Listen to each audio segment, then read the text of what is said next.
నమస్తే, welcome to iDream media. నేను మీ anchor Pratyusha. Breakup తర్వాత లైఫ్ని ఎలా లీడ్ చేయాలి, ఎలా బ్రేకప్ నుంచి బయటకు పడాలి, సో మీ రిలేషన్షిప్లో ఏమైనా ప్రాబ్లమ్స్ ఉంటే సో దాని గురించి ఎలా బయటపడాలి, ఇవన్నీ కూడా తెలుసుకుందాం ఈరోజు. సో వీటి గురించి క్లీన్ అండ్ క్లియర్గా ఎక్స్ప్లెయిన్ చేయడానికి ఈరోజు మనతో పాటు రిలేషన్షిప్ ఎక్స్పర్ట్ అడ్వకేట్ ఉషశ్రీ గారు మనతో పాటు ఉన్నారు. సో మేడంతో మాట్లాడి మన విషయాలు తెలుసుకుందాం. నమస్తే మ్యామ్. హాయ్. సో మీరు ఎప్పుడు చెప్తూ ఉంటారు కదా, అంటే అబ్బాయిల బ్రేకప్ చెప్తున్నారు అంటారు, ఒకసారి అమ్మాయిల బ్రేకప్ చెప్తున్నారు అంటారు. అసలు మీరు ఎటు సైడ్ ఉన్నారో కూడా అసలు నాకు అర్థం కాదు, ఆడియన్స్ అసలు అర్థం కాదు. నాకు చాలా డౌట్ ఉంటుంది. సో ఇప్పుడు జడ్జెస్ గురించి కూడా చెప్తున్నాం, మనం ఎక్కువ జడ్జెస్ గురించి మాట్లాడుతున్నాం కదా. సో జడ్జెస్లో కూడా రియల్ లవ్ ఉంటుంది, చాలా మందిలో ఉంటుంది. సో అసలు మీ దృష్టిలో వీళ్ళిద్దరు చాలా ప్యూర్, మంచి ప్రేమ ఉందిరా వీళ్ళ మధ్యలో, వీళ్ళు మంచి కపుల్ అని ఎప్పుడు అనిపిస్తుంది? అంటే వాళ్ళు ఏ స్టేజ్లో ఉన్నప్పుడు అనిపిస్తుంది మీకు? చాలా బ్యూటిఫుల్ క్వశ్చన్ అడిగావు. నువ్వు ఇందాక నుంచి అడుగుతుంటే చెప్పిన అర్థం కాదులే అని నేను తోసిపెట్టేస్తున్నాను, కానీ నువ్వు పట్టుబట్టి అడిగావు ఈ క్వశ్చన్ ఎపిసోడ్ చేద్దామని. కాబట్టి I will definitely tell. Love గురించి తెలుసుకోవాలని ఉందా, లేదా ఇద్దరు వ్యక్తులు లవ్ చేసి జీవితాంతం కలిసి ఉండటం గురించి తెలుసుకోవాలని ఉందా? ఇద్దరు వ్యక్తులు జీవితాంతం కలిసి ఉండడం గురించి తెలుసుకోవాలి. Exactly, that's a beautiful point. Okay, పాతకాలంలో పెళ్లి అనేవాళ్ళు దాన్ని మా ఊర్లో. అంటే ఇప్పుడు కూడా అదే అంటున్నారు అనుకుంటున్నా. అదే అంటున్నారా? మార్చారా దాన్ని? లేదు, అంటే జీవితాంతం కలిసి ఉండేది అయితే పెళ్ళే. ఓకే ఓకే, అదే కదా. ఓకే, కలిసి ఉందాం అనుకున్నది మాత్రం లివింగ్ టుగెదర్ అంతే. కాబట్టి అది నచ్చినన్ని రోజులు, వచ్చినన్ని రోజులు, ఉంచుకున్నన్ని రోజులు మనసు మీద, శరీరం మీద, పాకెట్ మీద, బ్యాగ్స్ మీద, అంతే కదా. సో సో దాన్ని ఇంకా పెళ్ళనే అంటున్నారు కదా, దాని గురించి మాట్లాడుకుందాం. సో పెళ్లి గురించి కాదు, నువ్వు అడిగిన క్వశ్చన్ కి రియల్ లవ్ అంటే ఏంటి మేడం, ఎప్పుడు మీరు టూ సైడ్స్ తీసుకుంటారు కదా. సో రెండు విషయాలు ప్రతిష ఇక్కడ. లవ్ ఇస్ వెరీ డిఫరెంట్, పెళ్లి అండ్ ఇద్దరు వ్యక్తులు కలిసి ఉండటం ఇస్ వెరీ డిఫరెంట్. జాగ్రత్తగా విను. ప్రేమ ఉన్న ప్రతి జంట ఆ ప్రేమ పెళ్లిలాగా మారదు, మారినా ఆ పెళ్లి కలకాలం కలిసి ఉండే సస్యశ్యామలమై తనకి ఆ ఫ్యామిలీలో ఉన్న వాళ్ళకి హృదయ విదారకం కాకుండా లాంగ్ టర్మ్లో ఒక మంచి సంసార జీవితం అవ్వదు. అవునా? అవ్వదు. ఎందుకు? ఇదే బ్యూటీ. మన శాస్త్రాల్లో ఇవన్నీ ఆలోచించే చక్కగా విశదీకృతంగా చెప్పారు. పెళ్ళి ఇద్దరి మనస్సుల మధ్యలో కాదు, రెండు కుటుంబాల మధ్యలో. ఇద్దరు వ్యక్తులు కలిసి ఉండడానికి ప్రేమ ఒక్కటే సరిపోతుందా అంటే సరిపోదు. సరిపోతుంది ఎప్పుడు ఆ రెండు మనసులు కలిసి ఉన్నంత వరకు. అది ఎన్ని రోజులు ఉంటుందో తెలియదు. వికటీకృతమైన విపరీతమైన సిచ్యువేషన్స్ జరిగినప్పుడు ఒకళ్ళ మీద ఒకళ్ళకి కోపాలు, తాపాలు, చిరాకులు, అసహనాలు, అసమర్థత వల్ల కలిగిన క్షోభాలు, సంక్షోభాలు జరుగుతుంటాయి జీవితంలో. సో అప్పుడు ఆ మనిషి మీద ఉన్న హై అండ్ ఫీలింగ్స్ అన్ని దొబ్బేస్తాయి. కరోనా వచ్చినప్పుడు పోయినట్టు అట్లా వ్యాక్సిన్స్ వేసుకొని మళ్ళీ లైఫ్లో అన్సక్సెస్ఫుల్ అయిన పర్సన్ మళ్ళీ సక్సెస్ అవ్వడానికి ఇలా ఒడిదుడుకులు వస్తూ ఉంటాయి. అందుకని ఇన్ని ప్రేమ వివాహాలన్నీ బ్రేకప్ అవుతున్నాయి. ఓకే, అర్థమైందా? సో ప్రేమ ఒక ఇద్దరు వ్యక్తుల మధ్యలో జీవితాంతం కలిసి ఉండటానికి ఆస్కారం అవుతుంది, కానీ అవసరం మాత్రం కాదు. రాసుకో, ఇది అంటే నెసెసరీ కాదు. పెళ్ళికి ప్రేమ నెసెసరీ అంటే బల్ల గుద్ది చెప్తా కాదు. ఇద్దరు వ్యక్తులు జీవితాంతం కలిసి ఉండి రెండు కుటుంబాలని, సొసైటీని, ఈ మన చుట్టుపక్కల ఉండే జీవించే జరచరాదుల్ని సస్యశ్యామలంగా కాపాడటానికి సొసైటీ సృష్టించుకున్న ఒక మంచి కట్టుబాటు మన హిందూ కుటుంబ వ్యవస్థ. అంటే భార్యాభర్తలుగా ఈ అమ్మాయిని ఇతనే ఏలుకుంటాడు, ఇతని వల్ల మాత్రమే సంసారం చేస్తే పుట్టే ఇతని బిడ్డలు, లెజిటిమేట్ ప్రాజినీ, కర్త అంటే కుటుంబం యొక్క హెడ్, ఆయన ఈ కుటుంబాన్ని నడిపిస్తాడు. వాళ్ళకి కావాల్సిన సామాన్లు, తినటానికి, ఆస్తులు పెరగడానికి, బంగారము అన్నీ ఈయన పిల్లలకి కావాల్సిన సమృద్ధిగా సంపాదించి పెడితే ఈయన మాట వింటే వీళ్ళకి ఇది వస్తుంది. ఈజ్ అ కట్టుబాటు అండ్ సిస్టమ్. ఇప్పుడు ఏమైతుంది అంటే ఈ పెళ్లి సిస్టమ్ అనేది ప్రేమ లేకుండానే ఈ కుటుంబం కోసం, ఈ సొసైటీ కోసం అడ్జస్ట్ అయ్యి బతుకుతున్నారు. బతకాల్సిన అవసరం లేదు. ఎవడు ఉంటున్నాడు, ఎందుకు ఉండాలని అంటున్నారు. అమ్మాయిలు అంటున్నారు, అబ్బాయిలు అంటున్నారు. తుక్కలోది పెళ్ళన్న పేరుతో మాకేంది ఇల్లు అంటున్నారు. అందుకే విడాకులు అవుతున్నాయి, అందుకే పిల్లలు పుట్టినా సరే ఇంకొకళ్ళ బాయ్ ఫ్రెండ్స్తో ఉంటున్నారు, కుక్కర్లు డ్రమ్ములు అలా పలు విధాల సాధనాలను వెతుక్కుంటున్నారు. అంటే ఆ డ్రమ్ముల బిజినెస్ కూడా బాగా అవుతుంది అనుకుంటా. ఈ మధ్య విహారయాత్రలో గాల్లో కలిపేస్తున్నారు. సో అయితే ఇప్పుడు మీరు అన్నారు కదా, అంటే ప్రేమ అనేది ఒక పెళ్లిగా మారి ఒక మంచి జీవనంగా మారే అవకాశమే లేదని అంటున్నారు మీరు. అస్సలు లేదా, నన్ను పాసిబిలిటీస్ ఉంటాయి. సో మరి అంటే ఇప్పుడు ఒక ఇద్దరు వ్యక్తులు మంచిగా ప్రేమించుకొని వాళ్ళు సొసైటీ ఒప్పించి వాళ్ళ తల్లిదండ్రులు ఒప్పించి ఒక మంచి లైఫ్ ని లీడ్ చేయాలంటే ఏమేమి క్వాలిటీస్? ఆల్రెడీ మన పాత జనరేషన్లో ఇలా ఉన్నాయి నాన్న. See the question you're trying to ask నాకు అర్థమైంది. ఏమేమి క్వాలిటీస్ అనే దానికి నేను అదే చెప్తున్నాను. రేర్ కేస్ సినారియోస్ అమాల్గమేషన్ జరిగినప్పుడు ఇద్దరు క్వాలిటీ వ్యక్తులు కలిసి ఉండి కమిటెడ్గా ఉండి జీవితంలో ఏది జరిగినా ఎన్ని ఒడిదుడుకులు వచ్చినా ఇబ్బందులు వచ్చినా వదలకుండా కట్టుదిట్టడి చేసే సంస్కృతి సంప్రదాయం పెళ్ళి. ఓకే, ఆ పెళ్లిలో ప్రేమ ఉండదా అంటే ప్రేమ ఉంటేనే పెళ్లి కంప్లీట్గా సక్సెస్ఫుల్గా 40 ఏళ్ళు ఉంటారని ఉండదని చెప్తున్నా. బట్ పెళ్ళి అయిన తర్వాత ప్రేమ చిగురుస్తుంది, పెళ్ళైన తర్వాత అర్థం చేసుకోవడం ఉంటుంది అనేది పాతకాలం పద్ధతి. అండ్ పెళ్ళైన తర్వాత ప్రేమ చిగురుస్తుంది కాబట్టి ఎవడి మీద పడితే వాడితో ఎవరితో పడితే వాడితో కూడా చిగురుస్తుంది అంటున్నారు ఇప్పుడు. మరి ఆ చిగురాకు చాటు చిలక తొలి పలుకులు నీవేగా అంటే ఎవడు పలికినా వీడు పలుకుతుంటే ఎవడేం చేస్తాడు చెప్పు అంటుందానని కాదు, కామెడీగా ఉండొచ్చు కానీ రియాలిటీ ఇదేనా కాదా? సో ఈ బిడ్డది ఇతనికి పుట్టాడన్న క్లారిటీ లేక అన్నెసెసరీ టూ మెనీ ఇన్ఫ్రింజ్మెంట్స్ అయినప్పుడు ఇద్దరు వ్యక్తులు కలిసి ఉండడానికి కూడా దుర్భరం అయిపోతుంది వాళ్ళ రోజు. ఎన్ని డివోర్స్ కేసులు, ఎన్ని ఎక్స్ట్రా మ్యారిటల్ అఫైర్స్, ఎన్ని కాంప్లికేటెడ్ రిలేషన్షిప్స్ వస్తున్నాయి. ఆన్ అండ్ యావరేజ్ నేను రోజుకు ఒక 10 మంది క్లయింట్స్ నాకు టైం లేక అపాయింట్మెంట్స్ కూడా 2-3 డేస్ నేను నెక్స్ట్ డే ఇస్తున్నాను. ఇట్స్ బికాస్ పెళ్ళి అంటే నాన్న ఇద్దరు వ్యక్తులు మిడిల్ ఏజ్, ఆ తర్వాత ఇంకొంచెం ఏజ్ పెరుగుతుంది, రోగాలు వస్తాయి, రోస్టులు వస్తాయి, పిల్లలు పెద్దవాళ్ళు అవుతారు. ఇద్దరు కలయిక వల్ల ప్రకృతి సహజంగా పుట్టే ధారకమైన బిడ్డల్ని కూడా చూసుకుంటూ వాళ్ళు ముందుకు తీసుకెళ్తారు. ఇది ఒక పెళ్ళి అంటే. పెళ్ళి లేకుండా కూడా బతకలేరు అంటే మస్తు బతుకుతాం రా భయ్, మస్తుంది. సో అదే next episode emotional and mental problems వస్తాయి అని చెప్పాను. బట్ కలిసి ఉండి ఏజింగ్ అయ్యేటప్పుడు ఒకళ్ళకొకళ్ళు తోడుగా, ఒకళ్ళకొకళ్ళు నీడగా, ఒకళ్ళు మార్పుల్ని కూడా యాక్సెప్ట్ చేస్తూ, ముసలితనంలో ఇవి వస్తాయి, డబ్బులు పోతాయి, లైఫ్లో యాక్సిడెంట్ ఏదో అవుద్ది, కాలు ఇరిగిపోద్ది, అయినా నువ్వు వాళ్ళని వదిలేసి ఉంటావా? ఇవాళ రోజు ఇవన్నీ భరిస్తున్నారా? అసలు ఫర్గెట్ అబౌట్ ఇంత పెద్ద పెద్ద కాంప్లికేషన్స్ లేకుండా కూడా నా వైఫ్ ఇంకొకటితో అసలు ఇక్కడే సరిపోదు, ఇక్కడే ఆగిపోతున్నారు మీరు. Where is the freaking reality of life where the real time hits, where you become jobless, where కోట్ల ఆస్తి రోడ్డు మీదకి వచ్చేసినా సరే కాపురం నిలబెట్టి ఒబామా వాళ్ళ వైఫ్ రూపాయి లేకపోయినా సరే ఆ సపోర్ట్ స్ట్రక్చర్ ఉండి ప్రెసిడెంట్ అయ్యే వరకు ఉన్నారు. అది కాపురం అంటే, అది పిల్లలు బిడ్డలు. జీవితంలో ఏమున్నా లేకపోయినా నువ్వు అడిగిన ప్రశ్నకి సమాధానం ఏంటంటే ఏమున్నా లేకపోయినా, ఇంక్లూడింగ్ శరీరంలో అవయవాలు పాడైపోయినా, ప్రేమ దయ కరుణ వాళ్ళతో కలిసి ఉండాలన్న ఒక ఫీలింగ్ చచ్చిపోకుండా ఉంటుంది చూసావా, అది రియల్ లవ్ అంటే. జీవితాంతం వదలకుండా ఒక మనిషితోని ఎన్ని ప్రలోభాలు వచ్చినా, ఎన్ని కోట్ల ఆస్తి వచ్చినా, ఎంత అందగాడు వచ్చినా, ఎంత అమోఘమైన జీవితం వచ్చినా, ఈ మనిషి పక్కనే కడతేరే వరకు ఈ ఎమోషను, ఈ స్పర్శను వదిలేసి నేను ఒక్కరోజు కూడా ఉండలేనని అనుకునే ఆడది కానీ మగాడు కానీ ఉంటే వాళ్ళిద్దరి మధ్యలో జీవితాంతం ఉంటుంది రియల్ లవ్. నైస్. కానీ ఇప్పుడు చూస్తే చాలా మంది ఒక మంచి ఇన్ఫ్లుయెన్సెస్ అంటేనే వాళ్ళు ఏ చెప్తే జనాల్ని మారుస్తారు కదా వాళ్ళు. లైక్ అలాంటి ఒక స్థాయిలో ఉన్న వాళ్ళు కూడా అసలు ఇప్పుడు రియల్ లవ్ లేదు అని ఒక ట్యాగ్ వేసేసి, సో మాకు పెళ్లి వద్దు, జస్ట్ పిల్లలు కావాలి, అది కూడా ఎలా అయినా పర్లేదు అనే రేంజ్కి వెళ్ళిపోయారు. సో దీని గురించి కూడా మాట్లాడదాం next topic. So Valentine's day అయిపోయింది అనుకుంటారు, బట్ February 21 బ్రేకప్ డే పెట్టారు తెలియదు, ఎప్పటి నుంచో ఉంది కదా. అయ్యో తెలియదు, అయ్యో జెన్జీస్ అసలు కొత్తగా కనుక్కుంటా ఎప్పటి నుంచి కాదు, ఎప్పటి నుంచో ఉంది, మిలీనియల్స్ కి తెలియదమ్మా, మీరే చెప్పాలి మాకు. సో ఈ బ్రేకప్ డే రోజు చాలా మంది బాయ్స్ గర్ల్స్ చాలా మందికి బ్రేకప్స్ అయి ఉంటాయి కదా. సో వాళ్ళ కోసం ఈ రోజు వాళ్ళ తరపున క్వశ్చన్స్ అన్ని కూడా నేను అడుగుదాం అనుకుంటున్నాను. మరి అడిగినా మీరు? తప్పకుండా.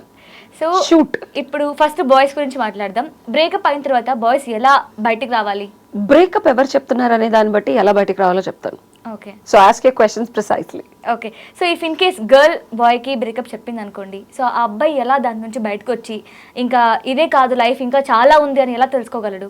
సో February 21 నాకు తెలియదండి, మీరే ఇప్పుడు మన జెన్జీ చెప్పింది బ్రేకప్ డే రాబోతున్న సందర్భంగా హార్ట్స్ విరిగిపోయి కింద పడిపోయి ముక్కలు చెక్కలైపోయి బ్రేకప్ అవ్వబోతున్నాయి. సో ఆ ముక్కల్ని ఎలా ఏరుకోవాలి, ఎలా అతికించుకోవాలి, ఎలా జాగ్రత్తగా గ్లూ వెతుక్కొని అంటుకుని ఎలా చేసుకోవాలనేది నీ ప్రశ్న. అంతేనా? అంతే. ఓకే. సో ఫిబ్రవరి 1 నుంచి హగ్ డే, చాక్లెట్ డే ఇవన్నీ స్టార్ట్ అయినాయి కదా, అంటే ఫస్ట్ నుంచే కదా టెక్నిక్? 7th నుంచో 6th నుంచో అనుకుంటా. ఈ వస్తాయిలే, చెప్పాలంటే అర్ధమండలం అంటారు 21 days అంటే. సో మంచిగానే పెట్టారు. Feb 1 నుంచి లెక్కేసుకుంటే Feb 21 బ్రేకప్ డే అంటే ఇష్టమైతే కంటిన్యూ చేయండి, లేకపోతే వదిలేయండి అని చెప్పారు. సో మధ్యలో 14th మచ్చుగ్గా ఇన్ బిట్వీన్ డే అన్నమాట అయితే అది అలాంటిదే. సో ప్రత్యూష, రీసెంట్ డేస్ లో బ్రేకప్ అనేది సర్వసాధారణం అయిపోయింది. భోజనం చేసిన తర్వాత చేయి కడుక్కోవడం లాంటిది. కరెక్ట్. సో అదే పాసి చెయ్యేసుకొని పాసి మొహం వేసుకొని ఇలా అయితే వెళితే బాగోదు. కాబట్టి ఎంగిలి కూడైపోతుంది లవ్ అంటే. ఆల్రెడీ వేరే వాళ్ళు తిన్న ప్లేట్లో మనం తింటాము, కలిపేసి మిగిలిపోయిన ఫ్రైడ్ రైస్ ని కాపీ కొట్టి మన ప్లేట్ లో కొత్తగా వేసుకొని ఆరగించాం అనుకోవడం. అండ్ ఫ్రెష్ గా ఇప్పుడే చేశారు వేడి వేడి మంచూరియా అలా అనిపిస్తుంది, కానీ అది ఎప్పుడో పొద్దున కొడేసి ఉంటాడు, అదే మంచూరియా నీకు మళ్ళీ వేడి చేసిస్తాడు. Harsh reality. అంటే నేను కొంచెం మరి ఇంకంతకు మించి నేను ఎనాలజీ ఎత్తకలేని ఫుడ్ కాబట్టి నాకు అయ్యే వస్తున్నాయి. ఇటాలియన్ పాస్తా అది ఎక్కడో ఇటలీ నుంచి తయారు చేసి అది ఇంపోర్ట్ చేసుకొని వచ్చి నీ ప్లేట్ లో కుక్ చేసి పెడుతున్నాడు. అది ఫ్రెష్ ఎట్లా అవుతుంది? పాస్తా కూడా though you eat in 5-star hotel. అలా అమ్మాయిల మనసులు, వాళ్ళ భావోద్వేగాలు, వాళ్ళ అనుభవాలు, వాళ్ళ శరీరాలు కూడా అలాగే మరి ఇంపోర్టు ఎక్స్పోర్టు డ్యూటీస్ పడుతూ ఉంటాయి. ఈ మధ్య విహారాలు, విహంగ వీక్షణాల కోసం, తీపి నాన్నల కోసం కోరుకుంటున్న ఆ స్వీట్ టూత్ బేబీస్ చాలా మంది ఎక్కువ అయ్యారు కాబట్టి బ్రేకప్లు ఎక్కువ అవుతున్నాయి. సో రీజన్స్ ఇన్ని ఉన్నాయి అబ్బాయిల బ్రేకప్కి. సో బ్రేకప్ అవ్వకుండా ఉండాలంటే ముందు ప్యాచప్ చేసుకున్న రిలేషన్షిప్స్ లోంచి బ్రేకప్స్ అవుతాయి. రియల్ రిలేషన్షిప్స్ బ్రేకప్స్ అవ్వ అనేది నా వాదన. ఏమంటావు? ఎందుకవో అంటే ఇఫ్ ఇన్ కేస్ స్టార్టింగ్ లో బాగున్న వాళ్ళు సడన్ గా చేంజ్ అయిపోవడం వల్ల బ్రేకప్ చెప్తారేమో కదా. రియల్ రిలేషన్ అంటే ఏంటి అని అడగాలి నువ్వు అప్పుడు. రియల్ రిలేషన్షిప్స్ లో ఉన్న వాళ్ళు బ్రేకప్ అవ్వరు. ఎన్నిసార్లు కొట్టుకున్నా ప్యాచప్ అవుతారు. ఆ ప్యాచప్ అయ్యి పాతకాలం ముతగుడ్డలు ఉండే చూసావా, చిరిగిన చోటల్లా ప్యాచ్ చేసుకొని కుట్టుకునేవాళ్ళు, జోలి అనేవాళ్ళు, జోలేసుకొని తిరిగేవాళ్ళు. అలా జోలేసుకొని జీవితాంతం సుఖ సంసారం చేసేవాళ్ళు, చక్కగా జీవితాంతం పిల్ల పాపలతో మంచిగా ఉండేవాళ్ళు. సో ప్రాబ్లం వచ్చిన ప్రతిసారి ఓ గుడ్డముక్క తీసుకుంటారు, కుడతారు. యాప్లిక్ వర్క్ అంటారు ఇప్పుడు మోడర్న్ కదా అని. మీరేం చేస్తారంటే చిరిగిపోయిన జీన్స్ ఇంకా చించుకొని వేసుకుంటున్నారు. సో ఇప్పుడన్ని జనరేషన్ రిలేషన్షిప్స్ అది కాస్త సమర్థించుకుంటూ అర్థం చేసుకుంటూ రిలేషన్షిప్స్ ని ప్యాచ్ వర్క్ చేయట్లేదు, మీరు చించుతున్నారు ఇంకా. అరే ఏంట్రా బాబు, ఎక్కడ పడితే అక్కడ కనిపిస్తుందన్నా చించేస్తున్నారు మీరు. ఏంటంటే red jeans look so trendy అంటున్నారు. ఎక్కడ పడితే అక్కడ కనపడుతుంది, ఏది కావాలంటే అది చూడొచ్చు. ఇంకా అసలు కనిపించినవి కూడా కనిపిస్తున్నాయి. మీ రిలేషన్షిప్స్ లో ఇన్ని ఫ్లాస్ ఉన్నాయి, మరి చిరిగిపోయిన జీన్స్ ప్యాంట్ మళ్ళీ ఇంకోటి వేసుకోవాలంటే అసలు అది ఎందుకు తొడుక్కోవాలన్న క్వశ్చన్ వచ్చేలా చించేస్తున్నారు అని చెప్తున్నా. బ్రేకప్లు మీరు ఆపట్ల. బ్రేకప్లు అనేవి ఆగాల. ఎందుకు ఆగవు అంటే రిలేషన్షిప్లోకి వెళ్ళేటప్పుడు మీరు చూసుకోవట్లేదు అసలు. ఒక రిలేషన్షిప్ ఎందుకు బ్రేక్ అవుద్ది చెప్పు? ఏవో సెట్ అవ్వలేదు నువ్వు, సడన్ గా పర్సన్ చేంజ్ అవ్వడం వల్ల. అంటే ఫస్ట్ లో చూపించిన ప్రేమ, అటెన్షన్ అన్ని అడేమన్నా మైనబ్బొద్దా ఎప్పటికి టోగే ఉంటుంది మ్యూజియంలో పెట్టి ఇట్టానే ఉంటాడు. ఈజ్ నాట్ మ్యూజియం పీస్ కదా నానా మారకుండా ఉండడానికి. అంటే చేంజ్ కూడా కరెక్టే అంటారా మీరు? చేంజ్ సహజం. Nature is all about change. అదే ప్లేస్ లో ఒక అమ్మాయి ఉందనుకోండి. ఇప్పుడు మీరు అన్నారు కదా చేంజ్ అవ్వకుండా అబ్బాయి ఉండలేడు కదా అని. సో ఇప్పుడు ఇఫ్ ఇన్ కేస్ అబ్బాయి ఆ అమ్మాయి అలా చేయడం వల్ల, చేంజ్ అవ్వడం వల్ల అసలు ఎలాను ఎందుకు చేస్తున్నాడు? ఎవరికి నచ్చినట్టు ఆడు ఉంటున్నాడు అబ్బాయి. ఇప్పుడు రిలేషన్షిప్ లో నువ్వు ఎవరికి చెప్పడానికి అంటున్నారు ఎక్కువ మాట్లాడితే. నువ్వే చెప్పు, ఇలా ఉండద్దు, అలా ఉండద్దు, ఇది పద్ధతి కాదు, ఇది కరెక్ట్ కాదు, ఇది మంచిది కాదు, ఇది చెడ్డు అంటే నాదే లేదా? నాకు నచ్చినట్టు నేనుండాలా? ఉన్నదొక జీవితం, ఎంజాయ్ మాడి అంటున్నారు ప్రతి వీకెండ్. 25,000 ఉద్యోగం వచ్చేవాళ్ళు కూడా 25,000 బిల్లు కట్టే ఒక గ్రూప్ తో పాటు వెళ్ళి మరీ తాగుతున్నారు. అవునా? అసలు ట్రెడిషన్స్ ట్రెండ్స్ మారిపోయిన తర్వాత ఇలా ఉండద్దు అలా ఉండద్దు అంటావేంటి? నాకు నచ్చినట్టు నేను ఎలా ఉంటాలో నాకే తెలియదు. రేపు నాకు ఏం కోరిక వస్తుందో? How can you tell my way of living life? చెప్పు. నేను ఒకటి అడుగుతాను సూటిగా, మీరు ఆన్సర్ చెప్పు. నువ్వు కరెక్ట్గా అడగట్లేదు క్వశ్చన్లో.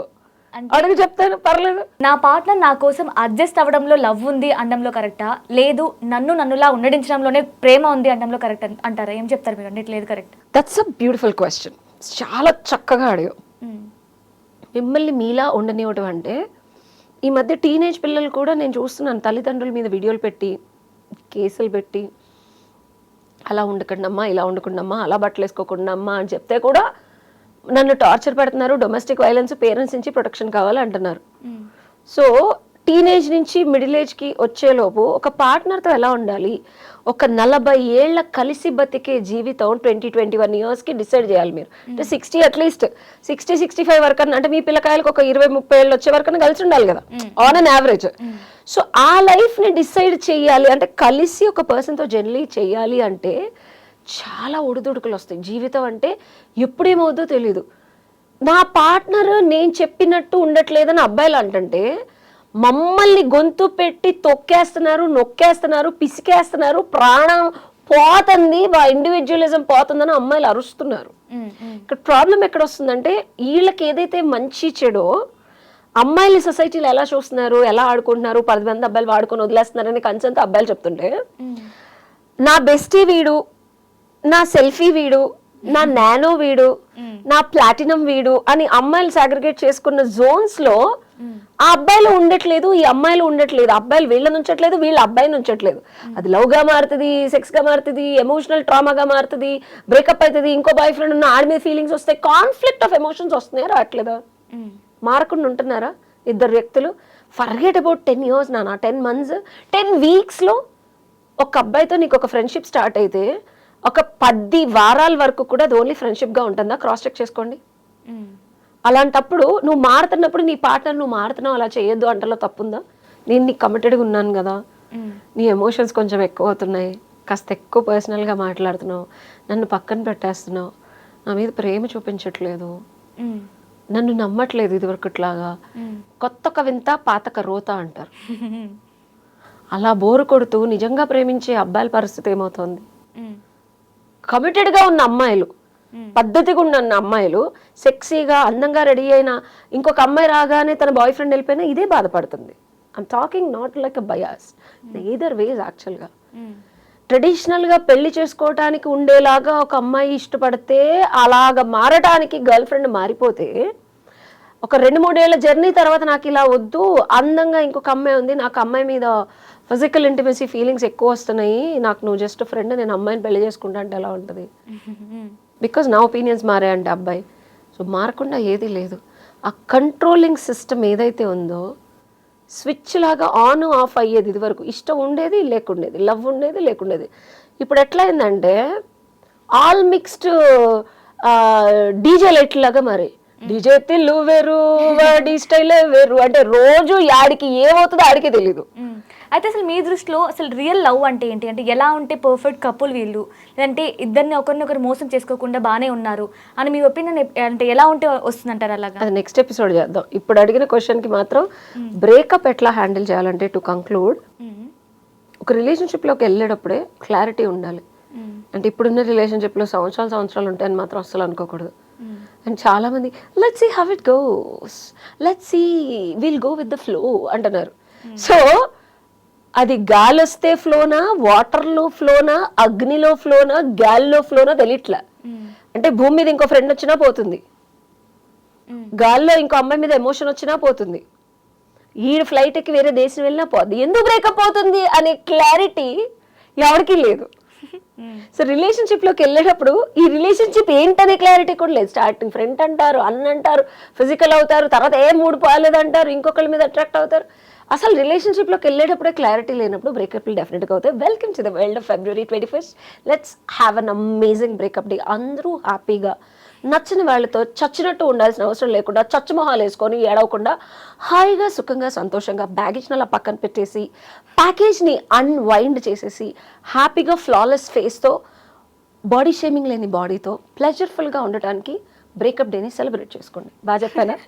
చాలా చెప్పారు, ఫ్లో బాగా వచ్చింది. అంటే అందరినీ బ్రేకప్ చేసుకోమని చెప్తున్నారు ఇండైరెక్ట్గా. అంటే ఎలా చెప్పాను నేను? అదే అంటే సచ్చినట్టు పడి ఉండకుండా. బర్డెన్ని తీసేసి బరువుని బాధగా మారిన అన్నెసెసరీ ఎమోషన్స్ ని క్లిన్స్ చేయాలి.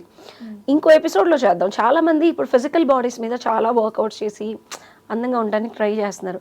But what about the emotional body? ఒక అమ్మాయిని పట్టుకుంటే దీని తల్లి ఫోన్లోకి 20 బ్రేకప్లు ఉంటాయి. ఫిజికల్ రియాలిటీలో 10 మంది ఇట్లా గిర్రని తిరుగుతూ ఉంటారు అమ్మాయి కొంచెం అందంగా ఉంటే.